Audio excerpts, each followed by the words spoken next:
Friends, welcome back to my channel. সবাই কেমন আছো? আশা করি সবাই খুব ভালো আছো আর আমিও ভালো আছি। অনেক অনেক অনেক দিন পর আজকে একটা ডেলি ব্লগ শেয়ার করতে স্টার্ট করেছি। করাই হয় না, দেখো রবিবারটাও কিভাবে যেন চলে যায় আমার জীবন থেকে। আর অন্যান্য দিন তো জানোই এত ব্যস্ত থাকি, হয়তো সেকেন্ড হাফে তোমাদের সঙ্গে শেয়ার করতে পারি, সকাল থেকে আর হয় না। আজকে এখন বাজে 1:45, এই রান্নাবান্না শুরু করছি। সকাল থেকে আজকে ম্যাগি হয়েছিল সোনুর জন্য, আর দেবু চা বিস্কুট খেয়ে দিয়েছিল, মা ভাত ছিল। আর আমার শরীরটা না ভালো নেই, আমার অনেক কবার পটি হয়েছিল, এই কারণে আমি কিচ্ছু খাইনি। এখন আমি স্নান করে বিস্কুট খেলাম, সেদিনটা খিচুড়ি খেতে গেছিলাম, তারপরে উল্টোপাল্টা একটু খাওয়া দাওয়া হয়ে গেছিলো, কারণ আমার পেটটা প্রবলেম ছিল। আমি আজকে সকাল থেকে কিছুই খাইনি, এখন ঠিক আছি। এখন আমি বিস্কুট খেলাম একটু, এবার রান্না করব। রান্না কি করব তোমাদের সঙ্গে দেখাই তোমাদেরকে।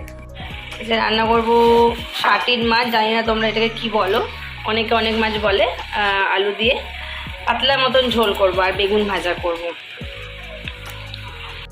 একদিকে ভাত বসিয়ে দিয়েছি আর একদিকে যে কড়াই বসিয়ে দিয়েছি তেল গরমে। মাছটা পাতলা করে আলু দিয়ে কালো জিরে ফোড়ন দিয়ে, তোমার ওই আগে না এই মাছটা না পেঁয়াজ রসুন দিয়ে খেতাম, জানো তো, জানতাম না। কিন্তু দিদির বাড়িতে গিয়ে না এই মাছটাকে কালো জিরে ফোড়ন দিয়ে পাতলা ঝোল একদম ইলিশ মাছের মতন করে করলে না খুব ভালো লাগে, ভীষণ ভালো লাগে।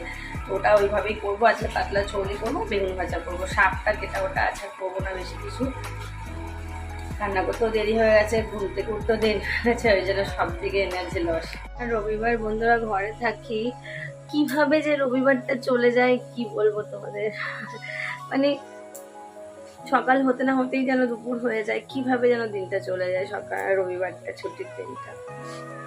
সোনু গেছে স্নান করতে, ওর বাবা গেছে বাজারে না কোথায় গেছে কে জানে। ও ঘরে থাকলে তো ছুটির দিন ঘরে থাকে না, এদিক ওদিক বন্ধুদের সাথে গল্প করে বেড়ায়, বাজার টাজার করে দিয়ে গেল। তারপর এরকম মাছগুলো ভাজা করে তুলে রেখেছি। মাছগুলো একটু এমনিতেও ভালো, ওই তোমার মাথার দিকটা একটু বেশি ভাজতে গেলে একটু মনে যেন ছাড়া ছাড়া, কিন্তু সেটা দারুণ টেস্টি, একটাই কাটা আছে। এদিকে আলুটা ভাজা বসিয়েছি। এই রান্নাটা বেশ কালো জিরে ফোড়ন দিয়ে খেতে খুব ভালো লাগে। তো এখন রান্না করতে গিয়েই কালো জিরেই খেয়ে, ওই জন্য আমার দিনকে ফোন করে বললাম যে কালো জিরে আনো, ততক্ষণ আলুটা ভাজি পাতলা করে, বেশ টমেটো দিয়ে জিরে গুঁড়ো দিয়ে ঝোল করবো ঝোলটাকে।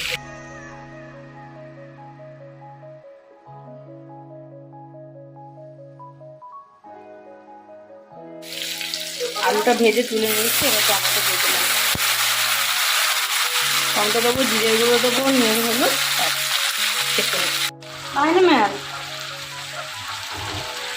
নুন হলুদ জিরে গুঁড়ো আর টমেটো দিয়েছি। আর এদিকে ভাতটা আর একবার জ্বালিয়ে দিলাম।